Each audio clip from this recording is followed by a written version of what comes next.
me dices cuando ya. Compañeros, buenos días. Nosotros somos el segundo equipo, que es constitucionalismo norteamericano. Y esto va en continuidad con el tema anterior, porque de hecho va de la mano tanto en antecedentes históricos como en cronología. El antecedente histórico del constitucionalismo norteamericano data de 1776, con las colonias instaladas en el norte de América. Recordemos que son 13 colonias. Se pueden rastrear fácilmente porque sus intervenciones en la historia son de suma importancia en lo que se trata de la República tal y como la conocemos en el día de hoy. Recordemos la ruptura con el absolutismo, aunque realmente Inglaterra no es el sumo representante del absolutismo en aquel entonces, puesto que en los antecedentes de la exposición anterior podemos ver que Inglaterra ya se estaba modernizando en camino de retirarle al monarca de aquel entonces el poder absoluto, como bien el nombre lo dice.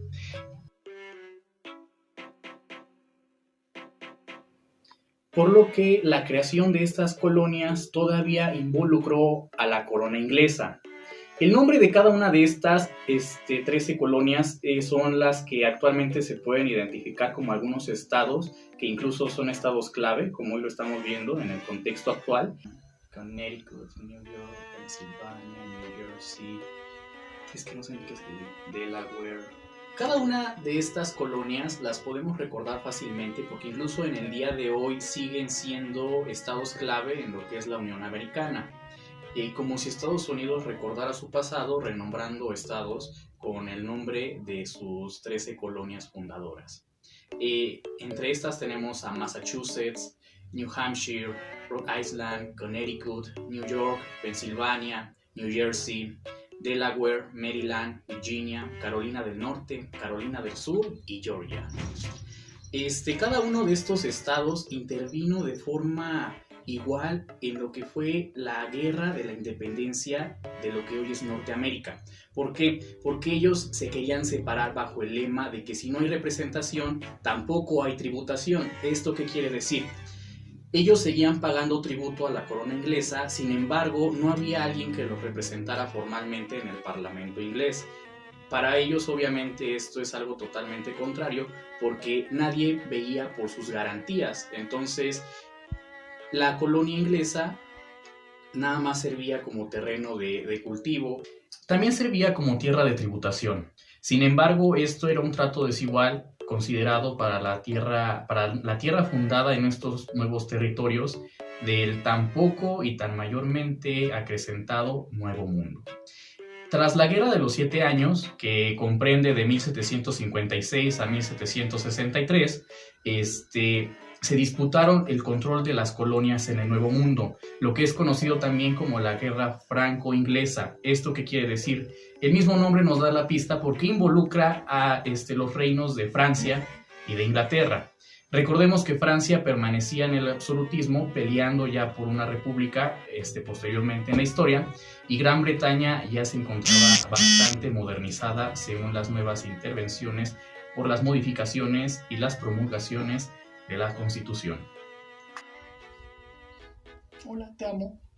Algunas otras colonias se encontraban en territorios como lo que hoy es la India o África. Sin embargo, las colonias que se encontraban en Norteamérica no querían correr la misma suerte de estas otras colonias ubicadas en otras partes del mundo. Recordemos que la independencia más actual, por así decirlo, de los territorios ingleses son las colonias que pertenecieron al territorio que hoy está en la India. Fueron tierras sumamente saqueadas que no sacaron bastante o ningún provecho de que los patrocinara Inglaterra o que pertenecieran a su territorio. Y las colonias ubicadas en Norteamérica no querían correr la misma suerte, puesto que si tenían los recursos y los ideales suficientes para crear una nueva república, lo único que tenían que disputarse era en una guerra para poder lograr la independencia. Lo único que tenían que pelear es una guerra para defender su independencia. Recordemos que en esta guerra de independencia participan muchos nuevos pensadores, muchos liberales, que están completamente en contra del gobierno de Jorge III, porque aunque ya no representa al absolutismo, sí perjudica bastante sus ideales de lo que es la república, puesto que están buscando la transición de un gobierno monárquico a un gobierno representativo mediante una república en donde ya no se debiera el tributo, sino que en este caso fueran impuestos, pero a favor de un solo territorio y de toda la población, sin hacer discriminación por clases sociales, y que después se verían un poco empañadas por temas de racismo, por temas de esclavismo, pero esto es un tema posterior.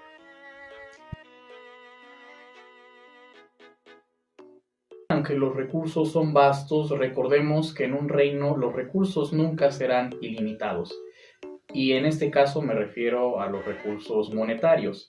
Es por eso que Inglaterra recurre a la explotación de sus colonias extranjeras para poder costear todas estas guerras en las cuales se disputa el control de otras colonias con algunos otros reinos.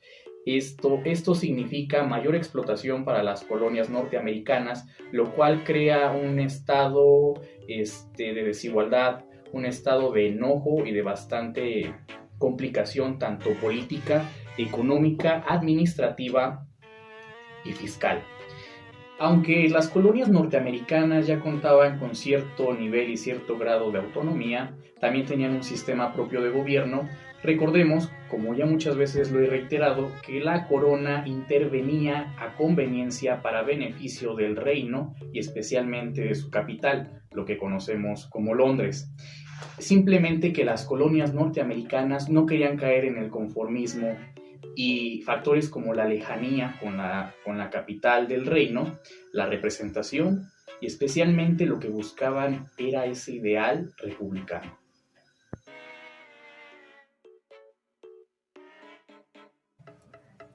También es preciso hacer referencia a la Constitución de 1787, en la cual queda perfectamente marcada la distinción en la división de poderes, la cual es ejecutivo, legislativo y judicial.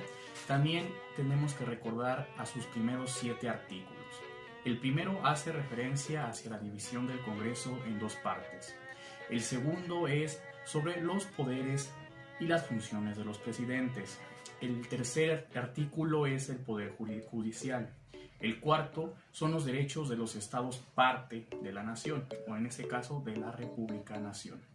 El quinto son los mecanismos de reforma de la Constitución.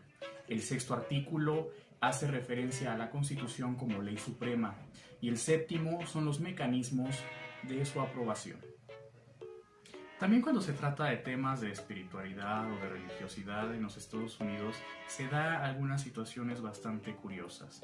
Hay una obra que se llama La Apoteosis de Washington, en la cual se podría sustituir algunas referencias hacia el icono cristiano, sustituido por Washington. ¿Qué quiere decir esto? Que toda la parafernalia y todas las poses y todo lo que rodea a la figura de Cristo es totalmente sustituida por la figura de Washington. También, de cierta forma, se puede ver en México en una referencia bastante evidente en la glorificación de Benito Juárez, la dedicación de un monumento que vendría siendo el hemiciclo a Juárez, el altar a la patria, que es dedicado hacia los niños héroes, y todos estos son referencias a cómo la política o los movimientos sociales sustituyen a ciertos monumentos o a ciertos ritos propios de la religión. Por ejemplo, lo que en México son los honores a la bandera, se podría comparar con algún tipo de adoración hacia algún ícono religioso o hacia algún ente divino. En Estados Unidos se da lo mismo. Prácticamente el respeto que se le tiene a la bandera o a los símbolos patrios es el mismo de una veneración. ¿Por qué? Porque la política viene a sustituir toda esta religiosidad tan arraigada. Parte de esto es también para restar la importancia y la influencia de la Iglesia en el Estado, como bien lo diría Marx, que la religión es el opio de los pobres. En aquel entonces, obviamente, se haría todo lo posible para restar este poder y esta influencia para que todo se centrara en los intereses propios del Estado. Muchos son los datos que envuelven la historia de Estados Unidos, en especial sobre el tema del patriotismo y la defensa del legado histórico de algunos héroes. Así como México y algunas otras naciones tienen héroes y monumentos a estos, un dato curioso podría ser el sacado del monumento a Washington. ¿Quién es Washington? Es un personaje directamente sacado de la historia de Estados Unidos, puesto que tiene todo que ver con la independencia de dicho país, junto con algunos otros personajes como lo son Benjamin Franklin, Alexander Hamilton y Thomas Jefferson, entre otros. Sin embargo, el dato curioso o el dato histórico en este caso sería la dedicación del monumento a Washington en la ciudad homónima, que es la capital del país, Estados Unidos.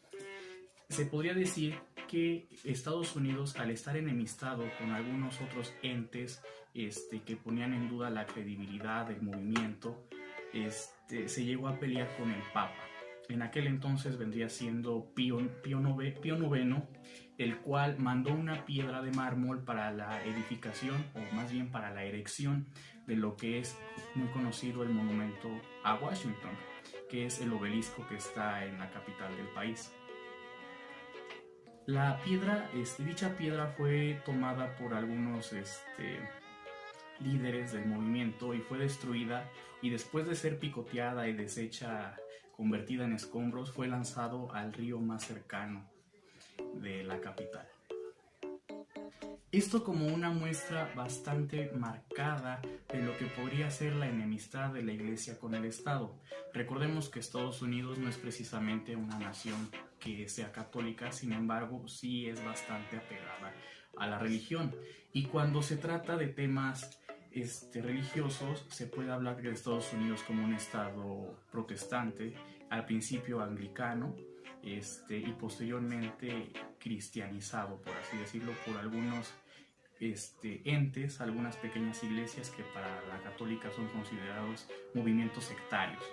Sin embargo, tan marcado es este odio que se dio este atentado contra esta roca mandada por el Papa como una forma de reconciliación o de muestra de apoyo hacia el movimiento de la revolución.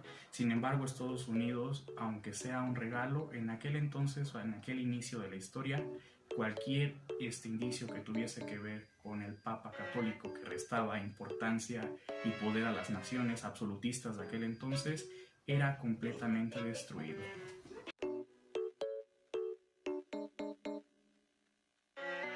Compañeros, buenos días. Yo les voy a hablar acerca de las 27 enmiendas, pero para evitar que este tema se haga muy prolongado, únicamente mencionaré las 10 más importantes, que serían las 10 primeras, derivadas del Bill of Rights. Esto quiere decir la Declaración de los Derechos. La enmienda número 1 nos habla acerca de que el Congreso nunca podrá poner alguna ley para que haga oficial a alguna religión del Estado, así como también permite la libre imprenta y la libre expresión. Nuestra segunda enmienda nos habla acerca de que, como es necesaria una milicia ordenada para garantizar la seguridad del Estado, es permitido poseer y portar armas. Nuestra tercera enmienda nos habla acerca de que en tiempos de paz ningún militar puede hacer uso de algún bien mueble o inmueble sin consentimiento del propietario, además de que en tiempos de guerra podrá hacerlo únicamente las maneras en que lo prescriba la ley. La enmienda número 4 nos habla acerca del derecho de habitantes sobre sus personas, sus domicilios, así como de sus papeles, y que están a salvo de cualquier presión arbitraria, pero que solamente puede ser otorgada una aprehensión siendo corroborada y investigándose el caso particularmente. La enmienda número 5 nos dice que nadie está obligado a responder a un delito con un castigo de pena capital, sin que sea juzgado por un gran jurado que sea arbitrario. En toda causa, la enmienda número 5 la enmienda número 6 nos dice que en toda causa criminal el acusado será juzgado rápidamente con un jurado imparcial del lugar donde se haya cometido el delito, así como informar la naturaleza de lo que se le estaba acusando. La enmienda número 7 nos habla acerca del derecho a que se ventilen ante un jurado los juicios sujetos a un derecho consuetudinario. Nadie podrá ser juzgado 2 veces por el mismo delito. La enmienda 8 nos dice que no se exigirán fianzas excesivas, ni se impondrán multas excesivas, ni se infligirán penas crueles o inhumanas. La enmienda número 9 nos dice que no por el hecho de que la Constitución enumera ciertos derechos, ha de entenderse que niega o menosprecia algún otro derecho que la sociedad lo considere como correcto. La enmienda número 10 y la última nos dice que los poderes que la Constitución no delega a los Estados Unidos ni prohíbe a los estados quedan reservados a los estados respectivamente o al pueblo. En términos de constitucionalismo norteamericano se dividió en 3 ramas: ejecutiva, legislativa y claramente judicial.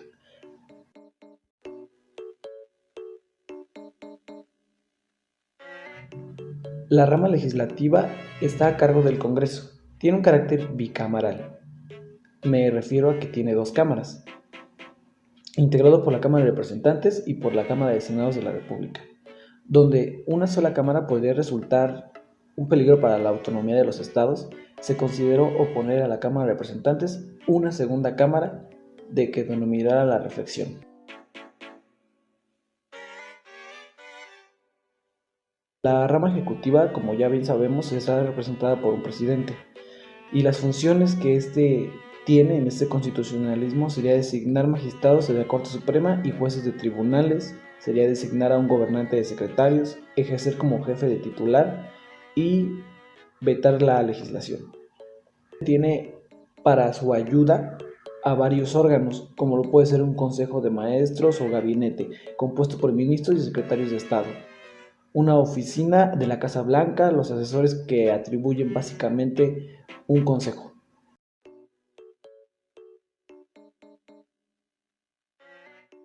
A mí me tocaron las características.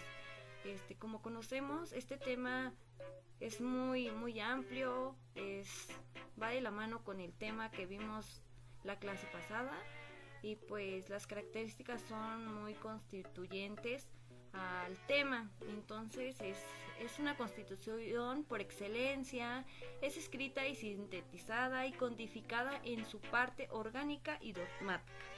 Es rígida, es producto del poder constituyente originario, es producto de la guerra de la independencia de las 13 colonias, como lo vamos a nombrar ahorita conforme la exposición. Son temas muy importantes y muy interesantes. Otra característica es adapta el sistema presidencial del gobierno, adapta el sistema del Estado federal, adapta el sistema bicameral, busca y asegura la autonomía de los estados miembros de la Unión.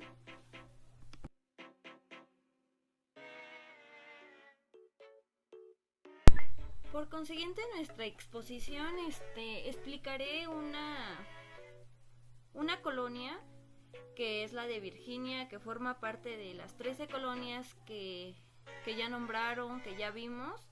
Esta es una colonia muy importante, en el cual es una colonia de ingleses de América del Norte que existió brevemente durante el siglo XVI y después de manera continua desde el año 1607 hasta la Revolución Americana. Y todos nos preguntamos por qué el nombre de Virginia. Fue denominado en primera instancia por la reina Isabel y por Walter en el año de 1584. Es decir, después de la guerra civil inglesa durante el siglo XVII, fue el nuevo nombre que se le otorgó. Es por eso que se le llamó la colonia de Virginia. El rey Carlos II, debido a la lealtad que la monarca percibió durante la época de como a Wales de Inglaterra, es por eso que pues se le denomina ahora sí que la colonia de Virginia. Después del establecimiento de la colonia de Virginia, hubo varios intentos más que fracasaron, hasta que en 1620 otras colonias inglesas se establecieron en las costas de lo que hoy es estados de Massachusetts y consiguieron que su asentamiento también sobreviviera. Esto quiere decir que es como, o sea, nos referimos a las 13 colonias. Lo que buscó Virginia fue que en vez de que su colonia siguiera fracasando como hasta ahora, entonces ella quería que eso no pasara. Entonces, a partir de entonces se inició el proceso de constitución del resto de las colonias británicas en el subcontinente norteamericano, por encima de las colonias ya establecidas.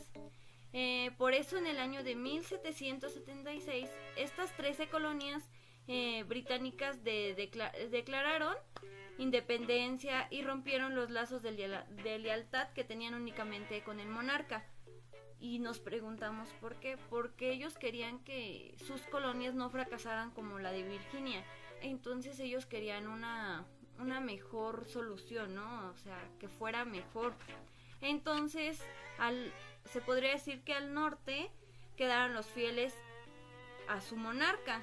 Otras colonias británicas como Canadá, al sur de esta quedaba Florida y al oeste Luisiana. Entonces permanecían a la corona española todos.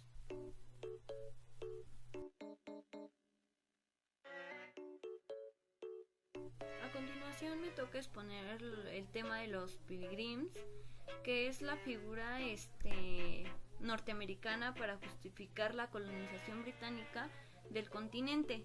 Se entiende por Pilgrims que establece la primera colonia en las regiones de Virginia, es decir, que la tierra es incógnita. El Pilgrim, para establecer su propia sociedad civil, declara que periódicamente debemos redactar y decretar que deben ser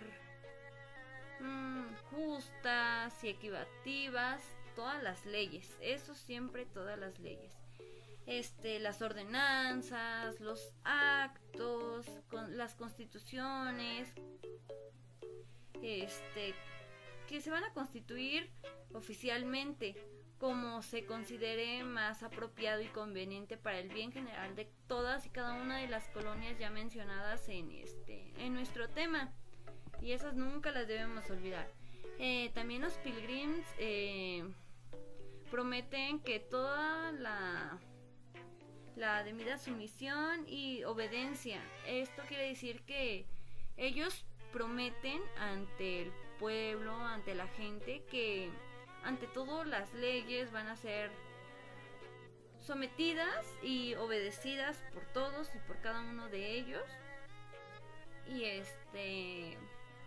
como lo comenta un autor, y la verdad es muy muy muy importante, que Locke exige que ningún hombre en una sociedad civil puede quedar exento de cumplir sus leyes. Es como lo decíamos anteriormente, se encarga de las obediencias y sumisión. Esto quiere decir que todos los hombres tienen derecho tanto a opinar, a decir sus leyes y a ser respetados más que nada.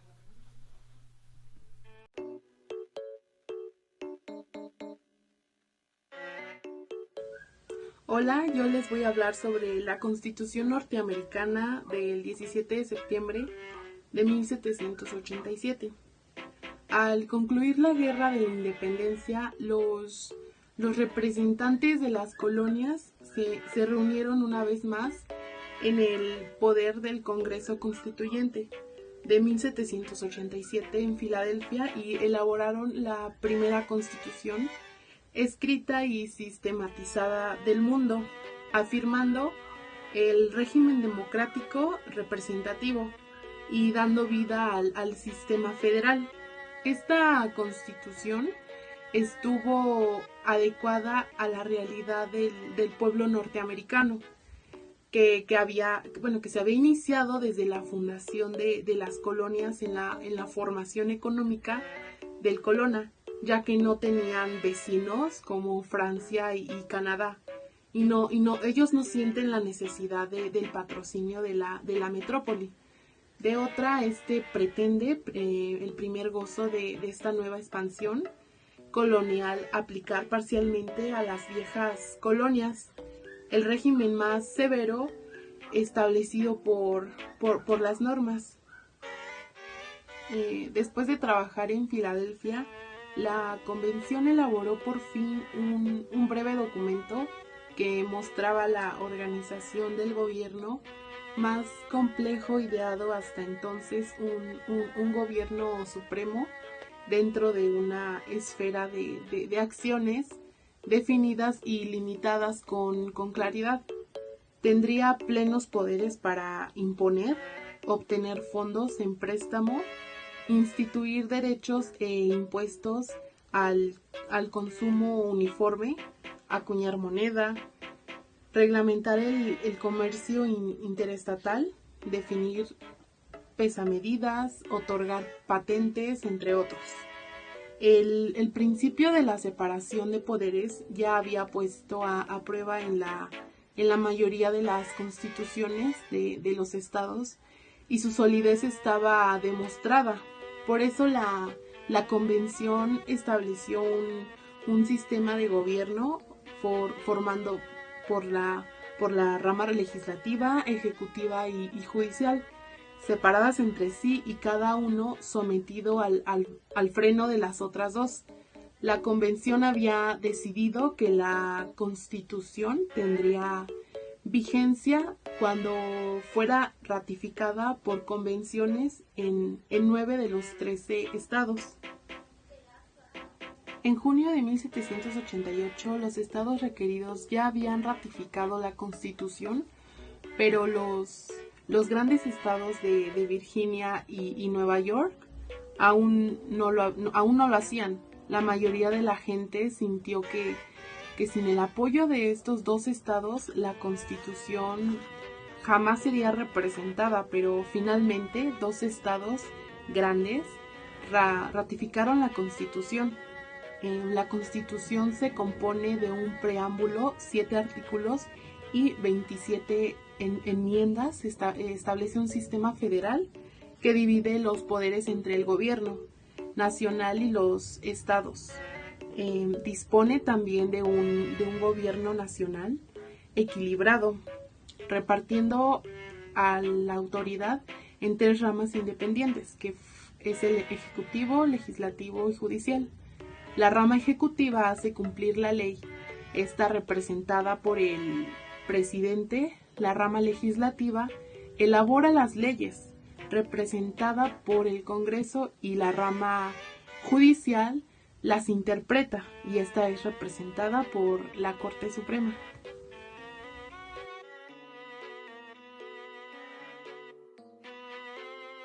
Les voy a mencionar 5 principales aportaciones del constitucionalismo norteamericano. Tenemos que es la primera constitución escrita en el mundo. Esta tuvo la adopción de la forma de Estado federal, implantación del sistema de gobierno presidencial, la formalización de la independencia de los jueces y la adopción del sistema difuso del control de constitucionalidad.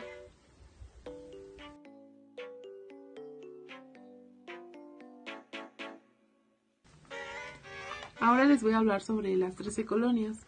Estas eran un grupo de colonias británicas en la costa este de América del Norte, fundadas en los siglos XVII y XVIII, que declararon su independencia en 1776 y formaron los Estados Unidos. Eran de norte a sur, provincia de la Bahía de Massachusetts, provincia de Nuevo Hampshire, colonia de Rhode Island y las plantaciones de Province, provincia de Connecticut, provincia de Nueva York, provincia de Pensilvania, provincia de Nueva Jersey, colonia de Delaware, provincia de Maryland, colonia de Virginia, provincia de Carolina del Norte, provincia de Carolina del Sur y provincia de Georgia. Las 13 colonias tenían sistemas políticos constituyentes y legales muy similares y fueron establecidas por colonos procedentes de Gran Bretaña, en su mayoría protestantes y de habla inglesa.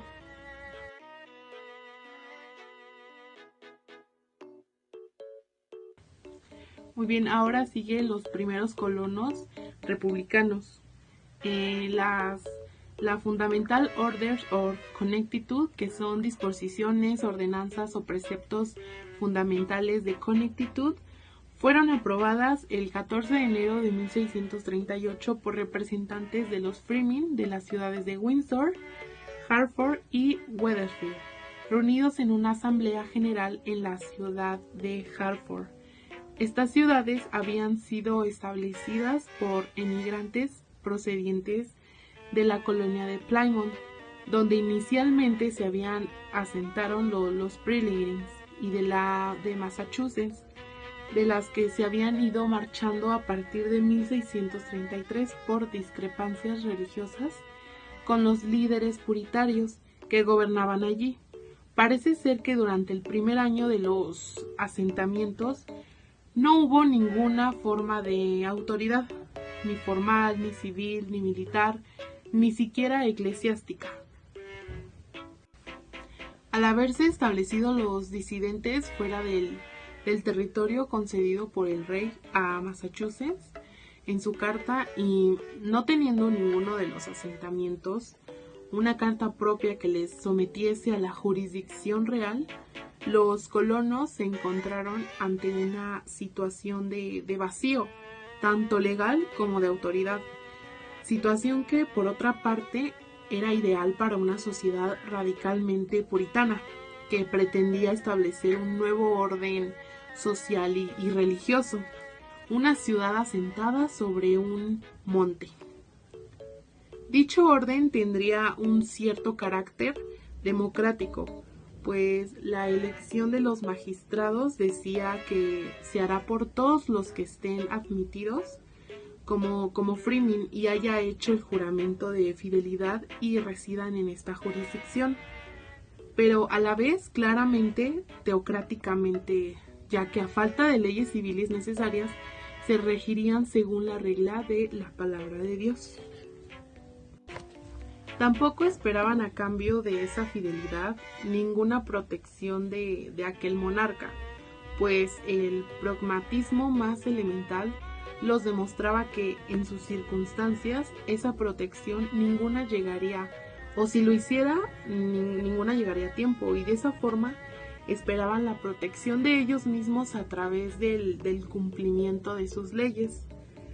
Aunque sus instituciones fueran relativamente primitivas, las órdenes incluían algunos de los aspectos principales que actualmente se exigen a las constituciones occidentales. Esperaban una forma de gobierno con asambleas, tribunales y oficiales públicos, incluido un gobernador. Esas instituciones tenían un carácter republicano, pues todos sus cargos eran electivos y temporales, no habiendo cabida a la posibilidad de prebendas adquiridas y permanentes, como ocurría entonces en las monarquías europeas, sino que exigían que ninguna persona sea elegida gobernador más de una vez cada 2 años. Sin embargo, el carácter teocrático está permanentemente representado en el documento, pues el gobernador había de ser siempre miembro de alguna congregación acreditada, y tanto él como el resto de los magistrados debían ejercer la justicia según la regla que era la palabra de Dios.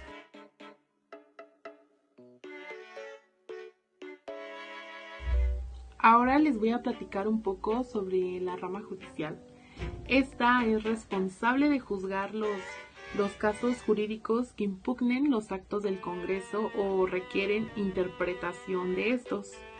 y también deben conocer las causas penales sobre el acusado, los cargos que pesan por haber transgredido una ley federal. La rama judicial está constituida por la Corte Suprema y los juzgados federales menores, lo cual incluye los tribunales de apelación, la Constitución por todos los medios a su alcance.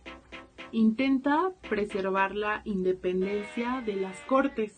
La garantía de los jueces conservarán su puesto mientras observen buena conducta.